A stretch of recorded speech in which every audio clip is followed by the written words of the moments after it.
আসসালামু আলাইকুম। আপনারা সবাই জানেন আমি ৫০ পিস হাঁসের বাচ্চা নিয়ে এসেছি। এখানে দেখতে পাচ্ছেন আমার ৫০ পিস কীভাবে বড় হয়ে গেছে। আজকে মাত্র ১৪ দিন বয়স। ১৪ দিনে ভালো অনেক সুন্দর একটা গ্রোথ আমি দেখতে পাচ্ছি। এদেরকে ভালো করে যত্ন করলে হাঁসগুলোকে তো অনেক সুন্দরভাবে তাড়াতাড়ি বড় হয়ে যাবে। আমি এদেরকে প্রথম ১০ দিন আমি এদেরকে পি স্টার্টার যে ফিডটা আছে আমি সেই ফিডটা এদেরকে খাওয়াচ্ছি ফিডটা। আর এখন আমি মাত্র ৫ কেজি আর ফিড নিয়ে এসেছি। আমাদের এখানে ফিডের দাম ৫৫ টাকা কেজি ধরে।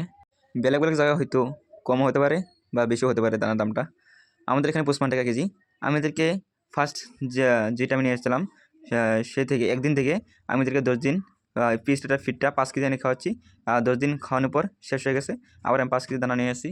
নিয়ে আসার পর এদেরকে আমি দানা দিচ্ছি, আরও খিচুড়ি রাঁধতে খাওয়াচ্ছি। আরও এদেরকে এখন দানা দিয়ে মিক্স করে আর কুড়া দিয়ে মিক্স করে এদেরকে আমি কুড়া দানা মিক্স করে দুটোটা মিক্স করে দিচ্ছি, এদেরকে খাওয়াচ্ছি। অনেক সুন্দরভাবে খাচ্ছে।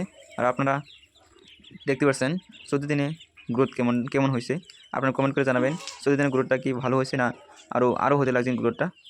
আপনারা অবশ্যই কমেন্ট করে জানাবেন।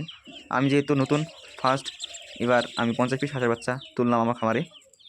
আমি আর এর আগে কখনও আমি হাঁস বা কিংবা অন্য বস্তু বা পালন করিনি। আমি ফার্স্ট ৫০ পিস হাঁসের বাচ্চা তুললাম। আলহামদুলিল্লাহ আমার ৫০ পিস হাঁসের ভিতরে একটা হাঁসেরও এখনও কোনো বেমার আজার হয়নি। আমার এখানে অনেকে কল করে বলে যে, "দাদা আমি এতগুলো হাঁস নিচ্ছি, এতগুলো হাঁসের ভিতরে আমার একদিনই এতগুলো হাঁস মরে গেছে।"